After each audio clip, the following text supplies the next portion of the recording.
ለዋሌ ገዛሽው አንቺ ባለ ሁለት መኝታው ነው ሰራችሁ ለረጅም ጊዜ ስፈልግ የነበረውን ነገር ነው ያሳካውትና ቤት ገዛው። I can't wait guys ለእናንተ ለማሳየት በጣም ነው የቸኮልኩት። እንዴት ናችሁ የዩቲዩብ ተከታታዮች? ዛሬ ማለት ነው ወሳኝ ቀጠሮ ነው ያለኝ። ገና ከእንቅልፌ ተነስቼ ለእናንተ ልናገር ነው የመጣሁትና ወሳኝ ቀጠሮ አለኝ። አብረን ነው የምንሄደው። I'm so excited እና መጀመሪያ ግን ነገራችን ተራራ ፋፋው ማለት በዛም ልብስ አንባር yeah let's go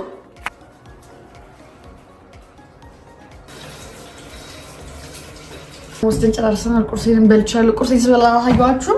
ፋፋፋፋን በላ ማለት ነው የኬድለት ወዴት ነው እሱን አልነግራችሁም። ቆይ ተረጋጉ። ፋፋፋን በልና እንትን በል እንሂድ። በጣም ፋማስ አለብን ለቀጠሯችን። ያ ይገርማችኋል። እኔ ሰጓጓና ስቸኩል በጣም በቃ ሁሌ አርፍጄ ነው የምደርሰው ቦታው ላይና I can't wait guys ለእናንተ ለማሳየት በጣም ነው የቸኮልኩት። አልገባችሁም እንዴት እንደቸኮልኩኝ? እና ደግሞ አይታችኋል። በሩን ሰበርኩት። ያኛው ቪዲዮ ላይ ካያችሁት ባለፈው ተጋጭቼ በሩን እንደሰበርኩት አይታችኋል። ጆሮ እንዴት ነው ያለኝ። አሁን እሱን አሰራለሁ። እንግዲህ መከራዬን እንግዲህ ተመልከቱ። ተከራይ ሆናችሁ መኖር በጣም አዛፓርቱ ይሄ ነው። እኔ አሁን ምን እንደሰለችኝ ታውቃላችሁ? የቤቴ ርቀቱ 72 በጣም ርቆኛል። ማውነት በቃ እየራቀኝ ነው። ከዚህ ወደ ሳማም እና ደግሞ በጊዜ የምንነሳው አይደለም። ይሄ የጧት ተነስቼ ምናምን እንትን መልሰው አይደለም ማለት ነው። ለዛ በጣም እያረፍ በዛ ላይ ደግሞ ተከራይቼ ነው የምኖረው። የራሴ እንኳን አይደለም። በዛ ላይ ደግሞ በሩን ሰበርኩት። የባለፈው ቪዲዮ እንግዲህ አይታችኋል አይደለም?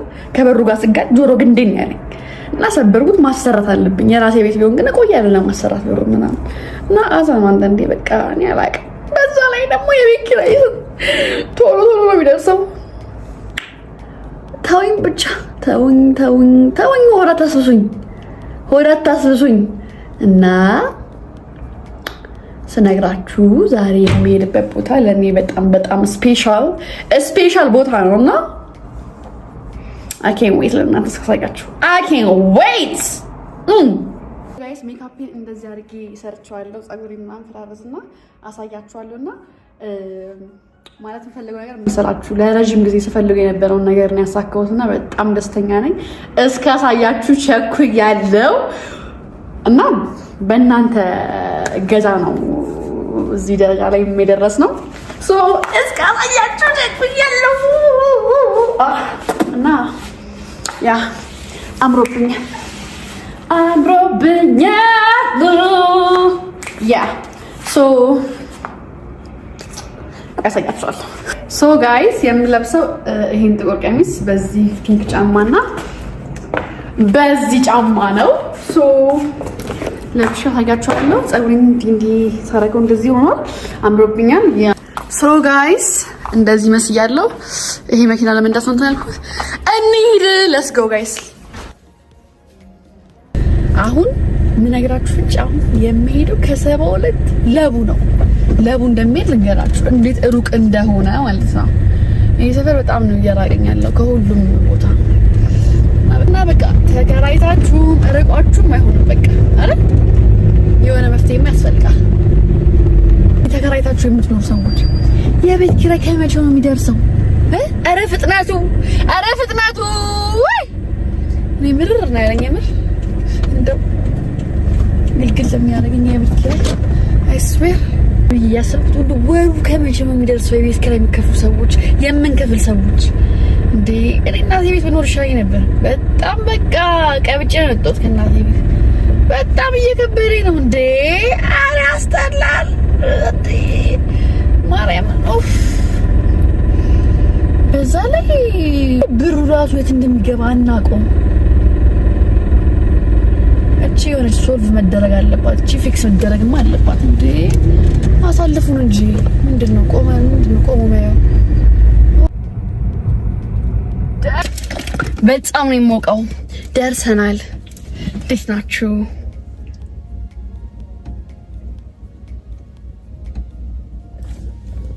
አብሶሉታችሁን ያዙ።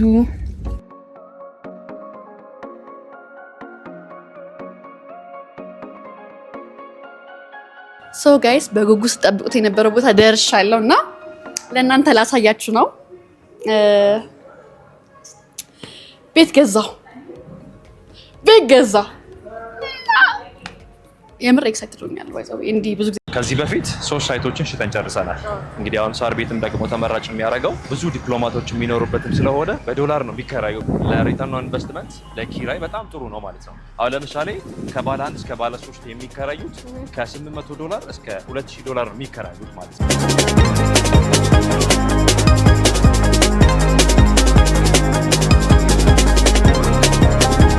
100% ከፍላለሁ የሚል ሰው ከመጣ 8.9 የነበረውን 5.7 ሚሊዮን ነው የሚሆነው ማለት ነው። ትክክለኛ ዲስካውንት ማለት ነው። ያ ማለት ወደ 3.1 ሚሊዮን አካባቢ ዲስካውንት አግኝቷል ማለት ነው። ይህንን ዲስካውንት ነው የምንለው ለፕሮሞሽን አይደለም፣ ትክክለኛ ሰው መጥቶ እያገኘም ያለ ስለሆነ ማለት ነው።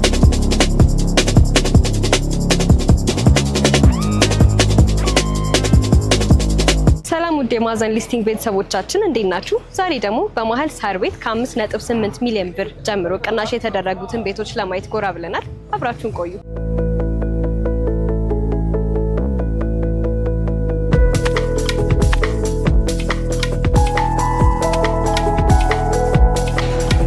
እንኳን ደህና መጣሽ። እንኳን ደህና ቆየህ። እንዴት ነሽ? ሰላም ነው? ሁሉ ሰላም አለን። እንግዲህ የመኪና ለእናንተ ነው የተዘጋጀው አይደለ? እያየሁት ነው እኮ።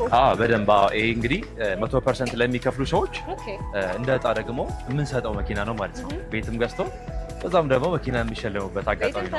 መኪናም ተሰጥቶ በጣም አሪፍ ነገር ነው። እንግዲህ ይሄ መኪና ራሱ የሚያወጣው ወደ 3.5 ሚሊዮን አካባቢ ነው። ከዚህ በላይ ደግሞ ቅናሽም ስላለ አድቫንቴጅም ደግሞ የሚያገኙበት ስላለ ወደ ውስጥ ገብተን ደግሞ በደንብ ደግሞ አስረዳሻለሁ።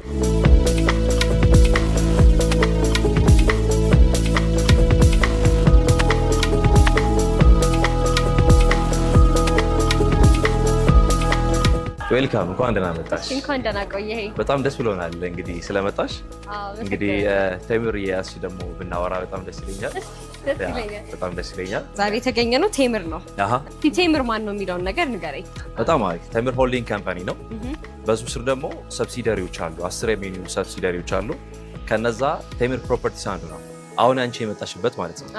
ስለዚህ አሁን ከተመሰረተ ኦልሞስት 8 ዓመቱ ነው። 2010 ላይ ነው የተመሰረተው። የተለያዩ ሳይቶች ደግሞ ሰርቶ ማስረክበዋል ማለት ነው። ቴምር እንግዲህ ሌሎችም አክቲቭ ሆነው ከቴምር ፕሮፐርቲ ጋር የሚሰሩ 2 ድርጅቶች አሉ፣ ከ10 ሰብሲደሪ ካምፓኒዎች ውስጥ ማለት ነው። ቴምር ኢምፖርት አለ፣ ሌላ ደግሞ ቴምር ኮንስትራክሽን አለ። እነዚህ ከቴምር ፕሮፐርቲ ጋር ተባብሮ የሚሰሩ ናቸው ማለት ነው። አሁን ለምሳሌ አንድ ሳይትን ለመስራት ስናስብ ቴምር ኢምፖርት የሚያስፈልገውን እያንዳንዱን ግብአት ቀድሞ ነው የሚያስገባው ማለት ነው። ይሄ ደግሞ የሚጠቅመው ምንድነው? ፕራይስ ስካሌሽን እንዳይኖር ወይ ደግሞ የዋጋ ጭማሪ እንዳይኖር ማለት ነው። ለምሳሌ ገበያ ላይ እቃ ጠፋ ምናምን አንልም ማለት ነው። ለምን? ኦልሬዲ ኢምፖርት አድርገን ነው የምንጀምረው። አሁን የጀመርንበትን እስከምናስረክብ ድረስ በዛ ዋጋ ነው የምንቀጥለው ማለት ነው። ቴምር ኮንስትራክሽን ደግሞ አለ። ቴምር ኮንስትራክሽን አንደኛ ደረጃ ላይሰንስ ያለው ነው። ስለዚህ ሁሉንም ፕሮጀክቶችን በተመሳሳይ ጥራት ነው የሚሰራው ማለት ነው። ለምሳሌ ፒያሳ ላይ ያለ፣ ሳር ቤት ላይ ያለ፣ ገላን ላይ፣ ሀያት ላይ ያለው በተመሳሳይ ኳሊቲ እንዲሰራ የሚጠቅመን እሱ ነው ማለት ነው። ሌላኛው ደግሞ ቴምር ፕሮፐርቲስ ይባላል። እንግዲህ ብዬሻለው የእሱ ድርሻ ምንድን ነው? አዲስ አበባ ላይ ለመኖሪያና ለንግድ የሚያስፈልጉ ቦታዎች ወይ ደግሞ ጥሩ ቦታ የሚባሉትን ሴሌክት ያደርጋል ማለት ነው። ሴሌክት ካደረገ በኋላ በሊዝ ከመንግስት እንቀበላለን ማለት ነው። በሊዝ መቀበላችን ምንድነው ዋና ጥቅሙ? አንድ መንግስት በሊዝ አንድ ቦታ ሲያወጣ ያ ቦታ ለአፓርትመንት ብቻ ሪል ስቴት ብቻ ሆኖ ስለሚወጣ በኋላ ላይ የልማት ተነሽ የሚባሉ ነገሮችን አያጋጥምም ማለት ነው። ይሄ የኛ ትልቁ ጥንካሬ ነው ብዬ አስባለሁ። እንግዲህ ቴምር ይሄን ይመስላል። ስለዚህ ሁሉ ታሳቢ ተደርጎ ነው የምትሰሩት ማለት ነው። በደንብ ለዛም ነው በትንሽ ጊዜ ውስጥ ገበያው ላይ በጣም እነዚህ ገኖ የወጣው ቴምር ለዛ ነው ማለት ነው። ስር የሰደደ እንግዲህ አሁን ቴምር ራሱ ዛፉ ራሱ በጣም ስር የሰደደ አይደለም። ስለዚህ እኛም ካምፓኒ እንደዚህ ስር የሰደደ ነው ማለት ነው። ኦኬ፣ በጣም አሪፍ ነው። ስለዚህ ቴምር ያስረክባል? አዎ በደንብ ያስረክባል። እስካሁን ምን ሳይቶችን አስረክባቸዋል? ኦኬ፣ አሁን ለምሳሌ ፒያሳ ላይ ያስረከብነው ሳይት አለ። ፒያሳ 4 ኪሎ ላይ ያስረከብነው አለ። አያት ላይ ወደ 3 ሳይቶችን አስረክበናል። ለቡ ላይ፣ ጀሙ ላይ፣ አጠናተራ ላይ፣ ኦራይሎች ላይ ብቻ ብዙ ቦታ ላይ ያስረክበናል። እናስረክባለን ሳይሆን በደንብ እናስረክባለን። በደንብ አሁን ወደ 350 የሚሆኑ አባወራዎች እየኖሩበት ካረንትሊ እየኖሩበት ያለ ቤቶች ናቸው ማለት ነው። በጣም አሪፍ ነገር ነው እየነገርከኝ ያለኸው።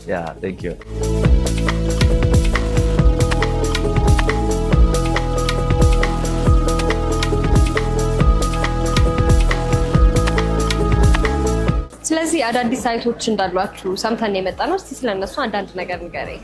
በጣም አሪፍ። እንግዲህ አሁን 3 ሳይቶች ናቸው አሁን ያወጣ ነው ላውንች ያደረግነው በቅርቡ።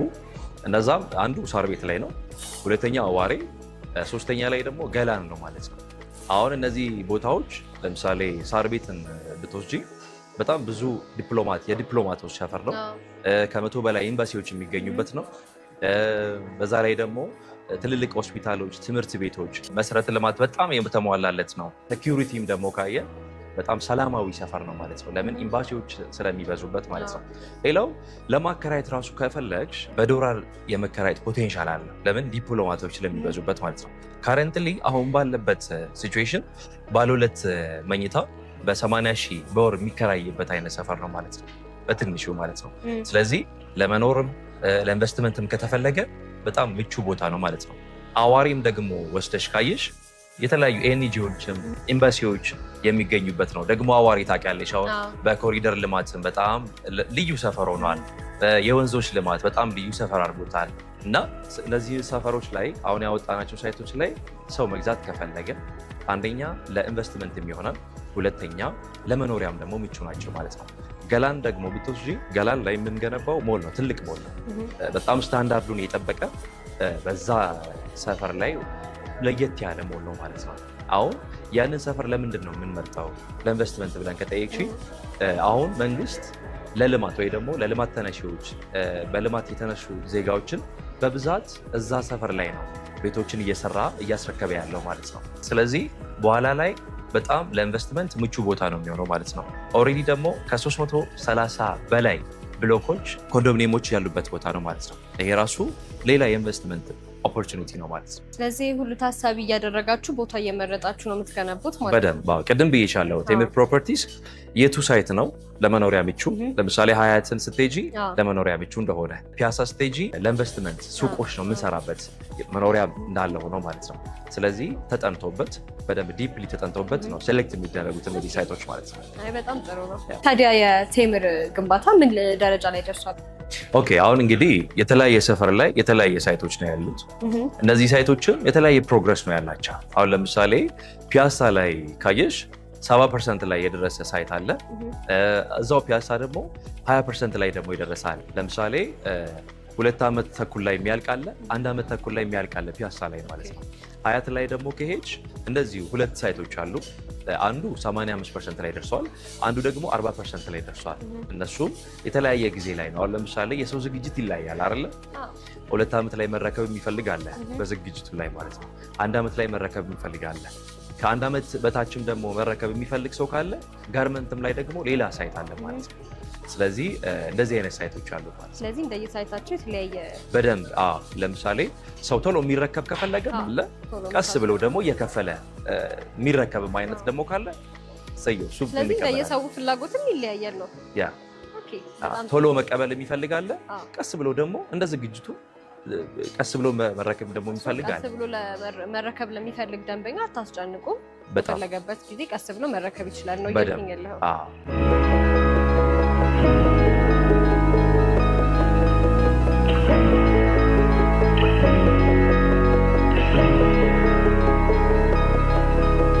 እንግዲህ አሁን ሳር ቤት ላይ ከዚህ በፊት 3 ሳይቶችን ሽጠን ጨርሰናል። እንግዲህ አሁን ሳር ቤትም ደግሞ ተመራጭ የሚያደርገው ብዙ ዲፕሎማቶች የሚኖሩበትም ስለሆነ በዶላር ነው የሚከራየው ብዬሻለሁ ቅድምም እና ለሪተርን ኦን ኢንቨስትመንት ለኪራይ በጣም ጥሩ ነው ማለት ነው። አሁን ለምሳሌ ከባለ 1 እስከ ባለ 3 የሚከራዩት ከ$800 እስከ $2000 ነው የሚከራዩት ማለት ነው። ስለዚህ ከዚህ በፊትም ወደ 3 የሚሆኑ ሳይቶችን ጨርሰን አሁን ደግሞ 4ኛውን ጀምረናል። ሽያጭ ያወጣነው 4ኛ ነው ማለት ነው። አሁን እንደውም ልናስረክብም ያልነውን ሳይት መንገዳችን ላይ ስለሆነ አሳይሻለሁ። እንግዲህ ቅድም ልናስረክብ ነው ያልኩሽ ሳይት አንዱ ይሄ ነው። በጣም የሚገርምሽ ነገር ይሄንን ሳይት ስንጀምር ከ1 ዓመት ከ6 ወር ነው ኦልሞስት ማለት ነው እና ስንሸጥ በካሬ በ50 ሺህ ነበር የምንሸጠው እና በ50 ሺህ ማለት ነው እና እየመጣ የነበረው ኮምፕሊመንት በ50 ሺህ ብር እየሸጡ የምር ደግሞ ገንብቶ ይጨርሳሉ የሚለው ኮምፕሊመንት ነበረ። ርካሽ ስለሆነ አይሰራም የሚል አይነት ብዙ ሰዎች ጋር እንደዚህ አይነት ኮሜንቶች ነበር የሚመጣው። ነገር ግን እንግዲህ በ50 ሺህ በካሬ ከ1 ዓመት 6 ወር ኦልሞስት የሚሆን ማለት ነው። አዎ በፊት ነበረ ሽያጩን የጀመርነው። እንግዲህ በዛም እየሸጥን ነበር፣ በዛም ነው የጨረስነው ማለት ነው። አሁን ብዙ ሰው እንግዲህ አሁን እየጨመረ ስለመሄድ በዚህ ዓመት ደግሞ ወደ 72000 በካሬ ማለት ነው። ስለዚህ አሁን ይሄ ድል አልፏቸዋል ኦልሬዲ። አሁን የመጣው አራተኛ ግን እንዳያልፋቸው ነው እንግዲህ በዚህም ደግሞ መልእክቴን ማስተላለፍ የሚፈልገው ማለት ነው። ስለዚህ አሁን የመጣው ድል እንዳያልፋቸው በደንብ ኦልሬዲ ያለፈው አልፏል። ግን ስቲል ደግሞ ይሄን ነገር መጠቀም የሚፈልጉት ደግሞ ለየት ባለ መልኩ ይዛችሁ ቀርባችኋል በደንብ። ስለዚህ እንዳያልፋቸው ያው በጥብቅ እናሳስባለን ነው። አዎ ለመሰለሽ ሶስት ሳይቶችን ኦልሬዲ በዚህ ደረጃ ላይ ያሉ አሉ። አራተኛ ነው ይሄኛው። ስለዚህ ሰርተን እንደምናስረክብ ማሳያው አንዱ ሳይቴ ነው ማለት ነው። ኦኬ በጣም አሪፍ ነው። በጣም ደስ ይላል። ቦታውም ያምራል በደንብ። አሁን እንግዲህ አሁን ኮሪደር ልማቱንም ማየት ትችያለሽ። ሳር ቤት ደግሞ በጣም በቃ ውብ እየሆነ ነው። በደንብ እያማረበት ነው። ለኑሮም አመቺ ነው፣ ለኪራይም ልክ እንዳልኩሽ ማለት ነውና ለሁሉም ነገር ደግሞ ጥሩ የሆነ ሰፈር ስለሆነ ይሄ ድል በጣም እንዳያመልጣቸው አሁንም ደግሞ ያሳስባቸዋል። በጣም አሪፍ ነገር ነው እያየሁ ያለሁት። እኔ ራሱ በአካል መጥቼ በጣም አሪፍ ነገሮች ነው እያየሁ ያለሁት። ቅድም ከነገርከኝ አንጻር ያው ሳይታችሁ ሞስት እያለቀ ነው ማለት ይቻላል። እና ያው ጥቂት ወራቶች ይቀራል አይደል ለማስረከብ። እንግዲህ ቃል በተግባር ማለት አንዱ ነው ማለት ነው። እንግዲህ አሁን አራተኛ ሳይትም ከዚህም ብዙ ሩቅ አይደለም፣ ቫቲካን ኤምባሲ ጋር ነው የሚገኘው አራተኛው ሳይት። እንግዲህ በደንብ 35 የሚለውን ፓኬጅ ሰዎች እንዲጠቀሙ በዚሁ ደግሞ እመክራቸዋለሁ ማለት ነው። በጣም ጥሩ ነገር ነው። እኔ ራስ መጥቼ እያየሁ ያለሁት በተጨማሪ ደንበኞችም በአይናቸው መጥተው ደግሞ ቢያዩት አይ ቲንክ ሞር ሪከመንድድ ይመስለኛል አይደል? በደንብ ሳይቱ ክፍት ነው። በማንኛውም ሳይት ደግሞ ማሳየት እንችላለን። ሰፈሩ እንደሚታወቀው ሳር ቤት ነው፣ ጥሩ ቦታ ላይ ነው ያለው ማለት ነው። ስለዚህ ማንኛውም ከስተመር ቢመጣ ሳይታችሁ ድረስ ይዛችሁ በመሄድ ታሳያላችሁ ማለት ነው። በደንብ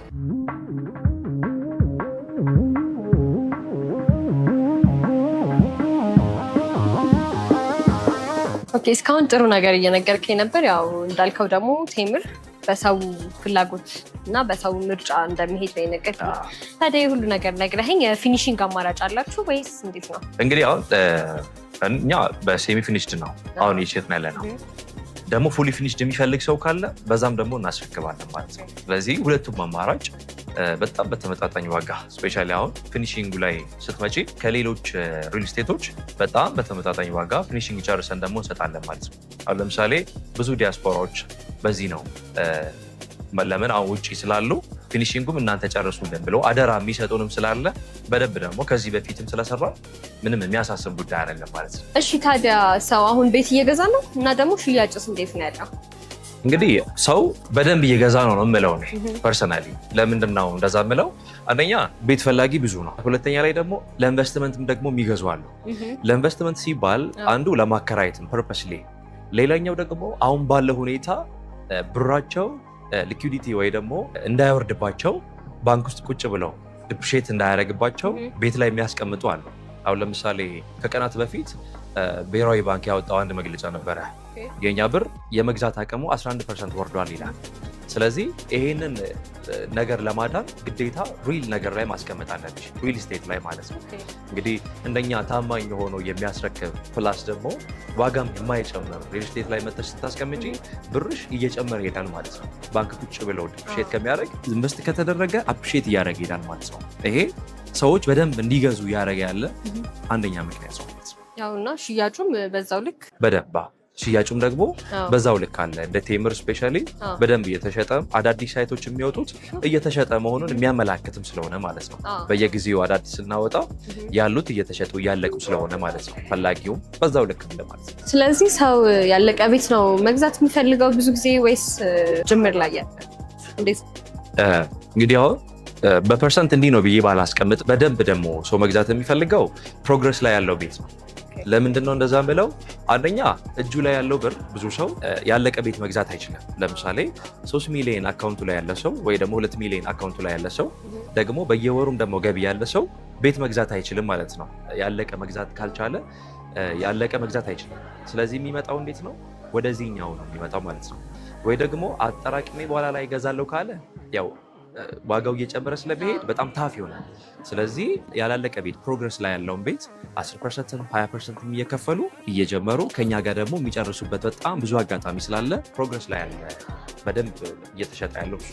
ስለዚህ ሰው እንደየአቅሙም የሚመቸው ፕሮግረስ ላይ ያለ ቤት አብዛኛው ይገዛል ነው። አብዛኛው ኢትዮጵያዊ ኮንስትራክሽን ላይ ያለው ቤት ነው የሚገዛው። ለምን ከስር እየከፈለ ደግሞ ደስ የሚለው ምንድነው መሰለሽ በጣም ሰፋ ያለ ኢንስታሌሽን ነው እንትን የምናደርገው 14 ዙር የምናስቀምጥበት ሳይቶች አሉ ለክፍያ ራሱ ማለት ነው።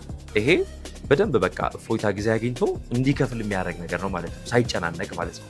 ፕላስ ደግሞ የተወሰኑ የእፎይታ ጊዜዎችንም እንደ ካምፓኒ ደግሞ እንሰጣቸዋለን እንዳይጨናነቁ ማለት ነው። ስለዚህ እንደ ካምፓኒ ፕሮግረስ ላይ ያለው ሰው ከፈለገ በጣም ተመራጭ ቦታ ቴምር ነው ብዬ ነው ማስበው። ስለዚህ እንደ ካምፓኒም ያው ከስተመሮቻችሁን አታስጨንቁም። በደንብ በቃ ፍሌክሲብል ነን ማለት ነው። የሆነ ሪጂድ አይነት ፔመንት ስኬጁል የለንም፣ ያከፋፈል ዘዬ የለንም። ከከስተመሩ ጋር ቁጭ ብለን ዲስከስ እናደርጋለን። ያው ያ ከስተመር ቤቱ እንደሆነ የሚሰራው ቤቱ እንደሆነ ከዛ በኋላ ምን አይነት ደግሞ አካሄድ እንደሚመቸው አድርገን ለእሱን ደግሞ እናመቻቻለን ማለት ነው። አይ በጣም አሪፍ ነው። ስለዚህ አሁን ቴምር መግዛት ላሰቡት ተመልካቾች ወይ ደንበኞች ምን የተለየ ነገር አላችሁ? እንግዲህ አሁን በጣም የተለየ ነገር ምልሽ ዲስካውንቶቹ ነው። ለምሳሌ አሁን 100% ለሚከፍል ሰው ካለ 30% ደግሞ እኛ እንሸፍናለን ማለት ነው።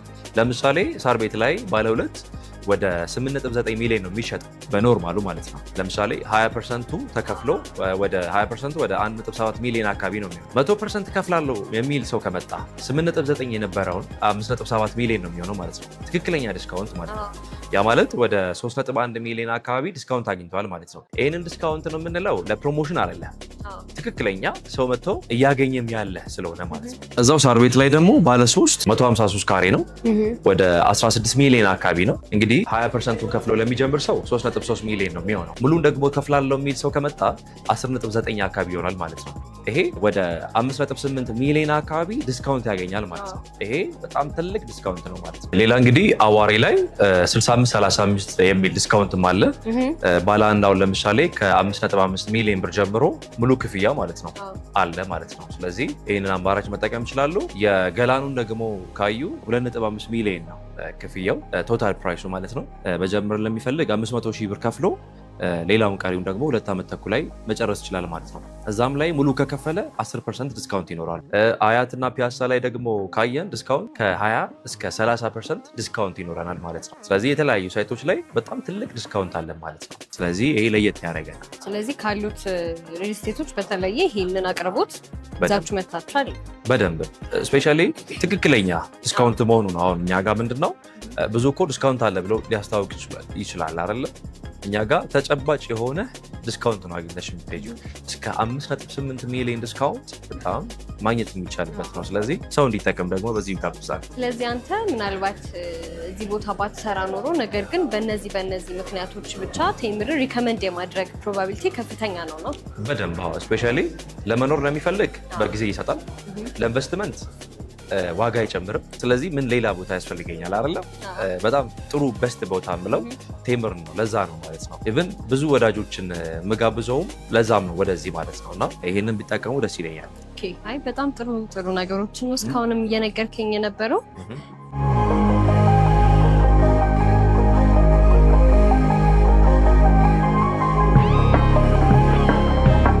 ታዲያ በተጨማሪ ማስቀመጥ የምትፈልገው ስልክ ቁጥር ወይ አድራሻ ካለ ደንበኞች ይህንን አይተው እናንተ ማግኘት እንዲችሉ? እኛን ማግኘት የሚፈልጉ ሰው ከታች ባለው ስልክ ላይ መደወል ይችላል። ነፃ ምክርም መስጠት እንችላለን። ኢንቨስትመንት የሚፈልግ ሰው አሁን ለምሳሌ ብዙ ሰው ፈርቶ ነው ቁጭ ያለ። ኢንቨስት ማድረግ ይፈልጋል። ቤት አዋጭ እንደሆነ ያውቃል። ነገር ግን የሚወራው ነገር በጣም ስለሚያስፈራው አንዳንድ ሰው ብሩን ባንክ እያደረገ ሊኩዊዲቲ እያገኘ ዲፕሪሼት እያደረገበት እየሄደ ነው። ስለዚህ እኔ ደግሞ የምለው ምንድነው ባይገዙ እንኳን በደንብ እንደሚገዙ አውቃለሁ፣ ግን ባይገዙ ፍሪ የሆነ ዲቫይስ ደግሞ መስጠት እንችላለን ማለት ነው። ስለዚህ ደውለው ቢጠይቋችሁ ሙሉ ለሙሉ የነፃ ምክር ትሰጣላችሁ? በደንብ የነፃ ምክር እንሰጣለን። ለሚፈልግ ሰው ደግሞ ተገቢ የሆነ ዲስካውንቶችንም እየሰጠን እናስተናግዳለን ማለት ነው። በጣም አመሰግናለሁ። ቴንክ ዩ። በጣም ደስ ብሎኛል ስለመጣሽ። በጣም እኔም ያው አግኝቼ በጣም ብዙ የተለያዩ መረጃዎችን መውሰድ ስለቻልኩኝ አመሰግናለሁ። በጣም ጥሩ። እንግዲህ ለተመልካቾችን ማሳለፍ የምፈልገው ምንድነው እኛ ጋር ያለው ሳይቶች በጣም ቶሎ የሚሸጡበት አሁን ለምሳሌ ፒያሳ ላይ ያለ ሱቅ በጣም ጥቂት ሱቅ ነው የቀረው። ከ1000 ሱቆች በጣም ከ10 በታች የሚሆኑ ሱቆች ናቸው የቀሩት እና ይህንን እድል በደንብ ቶሎ እንዲጠቀሙበት ቶሎ እንዲጠቀሙና ቶሎ እንዲገዙ በደንብ ስፔሻሊ ኢንቨስት ማድረግ ለሚፈልግ ሰው ደግሞ ሁነኛ ቦታ ቴምር ነው ብዬ ነው ከርም ፈልገው በዚህ ማለት ነው። ስለዚህ ይህንን እድል ተጠቀሙ ነው የምላቸው። በጣም አመሰግናለሁ። ቴንክ ዩ በጣም